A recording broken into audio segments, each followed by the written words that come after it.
بسم الله الرحمن الرحيم والسلام عليكم ورحمة الله تعالى وبركاته. مرحبا أصدقائي الكرام. Donc on va continuer ici notre projet. Donc dans les prochaines vidéos Inch'Allah, donc on va voir comment réaliser ce tableau de bord. Donc il va nous donner plusieurs indices sur notre stock. Donc في الحصص القادمة إن شاء الله سنتطرق عن طريقة إنشاء لوحة تحكم هذه التي تقدم لنا مجموعة من المعطيات والمؤشرات عن حالة المخازن التي نتوفر عليها. Mais avant de réaliser ce tableau de bord, donc je dois rectifier des choses très importantes concernant le prix d'achat et le prix de vente. Le problème qu'on se pose, donc, concernant le prix de vente, c'est par exemple j'ai acheté un article avec par exemple 50 dirhams et je vais vendre cet article avec 50 dirhams, je ne vais rien gagner. Donc pour cela, je vais modifier la table donc produit et je vais ajouter donc le champ prix de vente. Donc الهدف إن شاء الله من هذا الفيديو هو سنضيف إن شاء الله واحد الحقل واحد الخانة خاصة بثمن البيع. اشترينا منتوج مثلا بثمن معين، donc لا يجب أن نبيعه بنفس الثمن. إذا بعناه بنفس الثمن فلن نربح شيئا. donc في هذه الحالة donc يجب إضافة واحد الخانة أو واحد الحقل خاصة بثمن البيع. Très bien, donc je lance ici ma base de données. Donc voilà, donc ici c'est la table produit. Automatiquement, donc je passe ici en mode création et je vais ajouter donc le taux avec lequel je vais calculer donc le prix de vente. Voilà, je vais mettre ici un numérique. Très bien, donc je pense que c'est un réel. Donc très bien, donc ensuite je vais ajouter ici donc le champ du prix de vente, ça veut dire le prix de vente. Voilà, il s'agit ici d'un champ calculé. Automatiquement, je vais mettre ici donc est égal à donc le prix unitaire, donc multiplié donc fois 1 plus le taux divisé sur 100.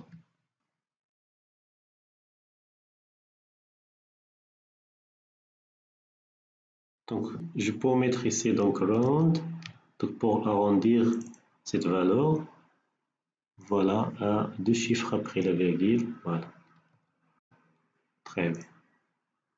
Voilà, donc il sera calculé automatiquement donc à partir du prix unitaire et le taux. Je peux déplacer ces deux champs ici. Voilà. Voilà, si je vais sauvegarder par exemple et je vais afficher, donc voilà, donc le prix de vente est ici. Si je tape ici par exemple 5% à partir du prix unitaire, voilà. Donc on voit ici, donc il sera calculé automatiquement, par exemple ici 10. Très bien, comme ça, sera calculé automatiquement. Je vais mettre par défaut par exemple 5. Très bien. Je vais rectifier en 3 emplacements donc pour ajouter cette notion de prix de vente. Donc je vais aller ici sur ajouter produit. Voilà, et je vais ajouter ici donc la possibilité pour ajouter. Voilà, donc je vais sélectionner ici un cadre, un groupement d'options. Donc voilà, donc je clique ici. Donc je vais ajouter un contrôle ici, donc groupement d'options. Très bien. Très bien, comme ça. Donc pour les étiquettes, je vais mettre par exemple 2%. Voilà, ensuite par exemple 5%. Vous pouvez faire ici tout ce que vous voulez, donc voilà, donc 10%. Et enfin par exemple 20%. Très bien. Suivant.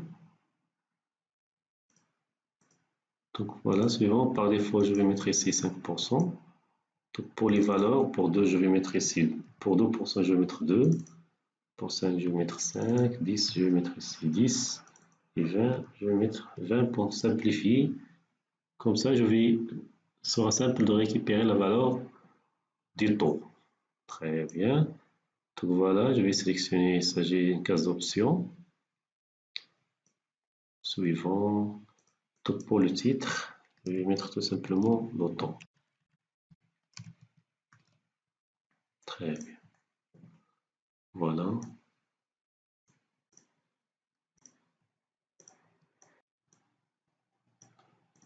Comme ça, c'est très bien.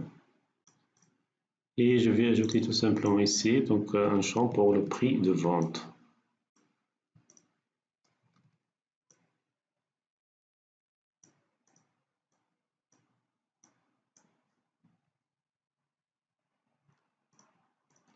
Donc voilà pour le nom de groupe d'options. Je vais mettre ici pour le nom, je vais mettre tout simplement TXT Loto. Voilà. Pour le champ prix de vente, je vais mettre TXT prix de vente. Donc voilà, par exemple, lorsque je clique, donc après changement des valeurs ici, donc soit 0,5, voilà, je vais mettre un peu comme ça, c'est très bien. Donc la même chose pour les cases à cocher. Très bien. Événement, donc after mise à jour, lorsque par exemple je vais changer la valeur de ce contrôle entre 2%, 5%, 10%, 20%, donc automatiquement je vais exécuter un événement qui s'appelle après mise à jour, after update. Voilà. Automatiquement, je vais générer le code ici et je vais ajouter, donc voilà, donc je vais faire un test ici, donc if is numérique, donc le prix, pardon, mi.txt, donc prix unitaire, donc voilà, donc d'un, automatiquement je vais mettre mi.txt prix de vente.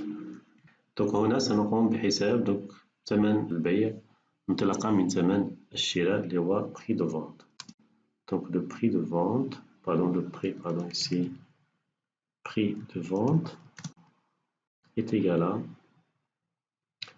donc voilà, donc mi.txt prix unitaire, donc multiplié, donc 1 plus le taux, pardon, txt taux, donc point value, donc et voilà, donc cette valeur est divisée par 100. Voilà. Voilà, je vais arrondir cette valeur à deux chiffres après la virgule. Donc نقتصر هنا فقط على رقمين بعد الفاصلة. Donc je vais appliquer la fonction rond. Deux chiffres après la virgule. Très bien. Donc pourquoi j'ai fait ici taux.value? Parce que chaque élément ici, la valeur de la première case c'est 2, la deuxième c'est 5, voilà, donc c'est 10. Et enfin, c'est 20. Donc, nous avons déjà réglé ici lors de la création de cet objet. Par exemple, si je vais modifier par exemple le prix unitaire, automatiquement je vais faire appel à cette fonction. Donc voilà, je reviens ici donc après mise à jour. Voilà, comme ça. Très bien. Donc après mise à jour des prix unitaires, je vais faire appel à cette fonction. Voilà. Voilà. Ensuite, lorsque je clique ici sur enregistrer, qu'est-ce que je vais mettre ici? Tout simplement, je vais ajouter l'auto. Donc voilà.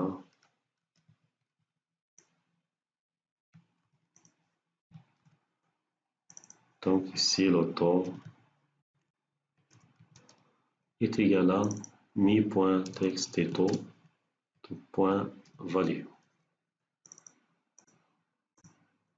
Très bien.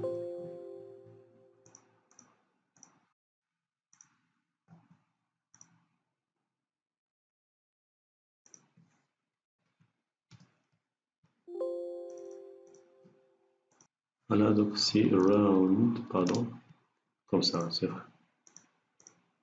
Très bien. Donc voilà, donc ensuite je vais ici, donc lorsque je vais ajouter donc un produit, donc je dois régler un petit problème ici. Tous les mouvements, donc entrée et sortie, donc sont enregistrés ici dans la table mouvement. Voilà. Mais lorsque je vais ajouter pour la première fois donc un nouveau produit, automatiquement je vais donc le signaler qu'il s'agit ici d'une entrée, d'accord? Donc je reviens ici, donc c'est enregistré et je vais faire appel automatiquement. Nous avons déjà créé ici donc enregistrer mouvement, je pense, voilà. Pardon, ici, donc c'est, je pense, c'est module 1. Donc c'est enregistrer mouvement. Je pense que nous avons déjà créé cette fonction. Voilà, elle est là. Tout simplement, je vais faire appel à cette fonction. Donc voilà, je vais déclarer ici donc dim donc invt as mouvement. Donc je vais l'instancier ici, donc invt donc set invt est égal à new mouvement, voilà, et je vais régler ces paramètres. Donc invt.dateMove, donc c'est la date d'aujourd'hui. Donc invt.id commande pour les entrées JME c'est 0. Donc invt.id produit. Donc voilà. Donc voilà pour l'ID produit. Donc je vais créer ici donc dim. Voilà. Donc dim donc ID produit. Donc as integer. Donc lorsque je vais créer donc rs.addNew, automatiquement je génère donc l'ID produit parce qu'il s'agit ici d'une clé primaire et auto-incrément en même temps. Donc ID produit. Donc voilà est égal à rs.id produit. ID pardon produit. Très bien. Donc voilà pour l'ID produit, je vais mettre tout simplement ici comme ça. Voilà, donc le suivant, l'ID produit, le prix unitaire. Donc le prix unitaire, il s'agit ici du prix unitaire. Donc invt. Donc quantité commandée, ou quantité qui est en 30. Automatiquement c'est la quantité. Donc invt. Voilà, type mouvement est égal à, c'est une entrée. Très bien. Et enregistrer mouvement. Et je passe ici, donc invt. Et je l'affecte la valeur de retour à une variable. Très bien. Donc voilà, c'est ajouter produit. Je vais faire la même modification, c'est éditer produit. Donc voilà, je vais aller ici sur éditer produit. Très bien. Pardon, ici, je vais coller.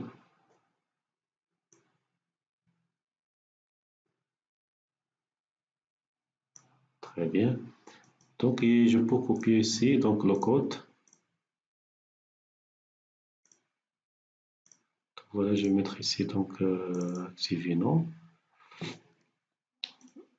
Et voilà, je vais copier encore le code ici pour ne pas répéter la même structure.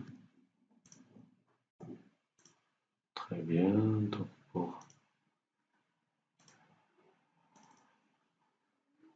Donc voilà, c'est édité. Voilà, très bien. Donc, comme ça.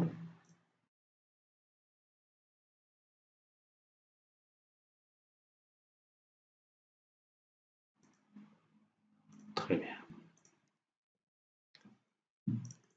Donc voilà, c'est créer code événement. Automatiquement, lorsque je vais mettre ls.edit, je vais ajouter ici donc l'auto. Encore, je vais modifier l'auto. Donc voilà, je vais mettre ici donc rs.to, donc est égal à mi.txt.value. Très bien. Je pense que c'est bon. Pardon. Ensuite, je vais modifier ici, donc c'est ajouter commande. Voilà. Je vais chercher ici donc txt list produit after updates. et je ne vais pas récupérer donc le prix unitaire pour faire des commandes. Je vais récupérer ici donc le prix de vente. Très bien. Donc la même chose, donc ça c'est éditer commande. Donc voilà, ici je vais mettre tout simplement prix de vente. Donc lorsque je veux vendre un produit, donc je ne vais pas compter le prix unitaire, mais je compte sur le prix de vente. Si je vais vendre par le prix unitaire, automatiquement je ne vais rien gagner. Donc j'ai acheté un produit avec par exemple 20 dirhams et je vais vendre ce produit avec 20 dirhams. Donc c'est zéro. Le gain c'est zéro. D'accord? Automatiquement je vais calculer un prix de vente. Donc je vais ensuite sur la liste, pardon, sur liste. Donc voilà, sur liste des produits. Automatiquement, je vais ajouter ici, donc, pardon, je vais sur la source de données et je vais ajouter les deux variables ici, taux et prix de vente. Très bien. Ok. Voilà, je vais ici sur donc créer, donc ajouter des champs existants et je vais glisser déposer les deux champs ici.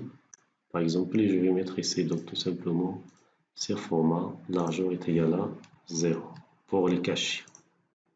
Très bien. Et ensuite, je vais ajouter ici une petite modification sur le bouton Update, sur le bouton Éditer, donc c'est code événement. Voilà, donc lorsque je vais lancer ici donc le formulaire, automatiquement je vais ajouter ici donc txt auto est égal à donc mi.taux. Très bien, point value, je pense comme ça. Très bien. Donc, oui, donc la même chose ici, donc le prix de vente est égal à un point prix de vente. Donc comme ça, donc nous avons réglé le problème du prix de vente.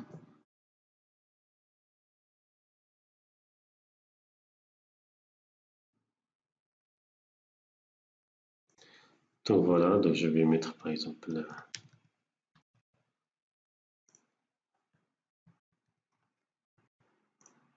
très bien pour les produits. Voilà, attention, je vais changer utilisateur, je pense que c'est Zied. Très bien. Pour les produits, voilà. Donc voilà, donc lorsque par exemple je vais éditer ce produit,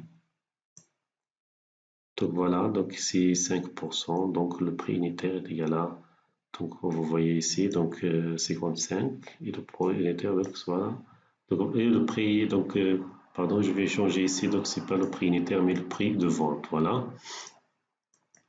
Donc si je change par exemple le prix unitaire, par exemple 777, automatiquement il sera calculé. Si je vais faire par exemple ici 10, voilà, donc 20, automatiquement il sera calculé. Très bien. La même chose si je vais ajouter ici, par exemple je vais taper n'importe quoi.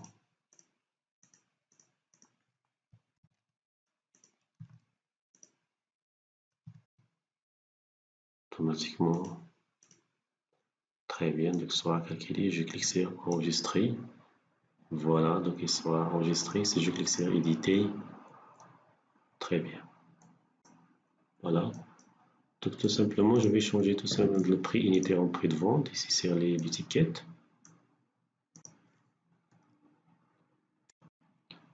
Donc, ajouter, par exemple, pardon, produit.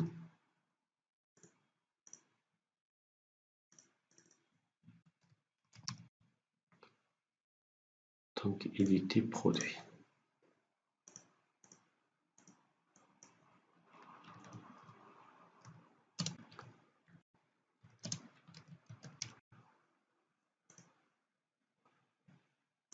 Très bien.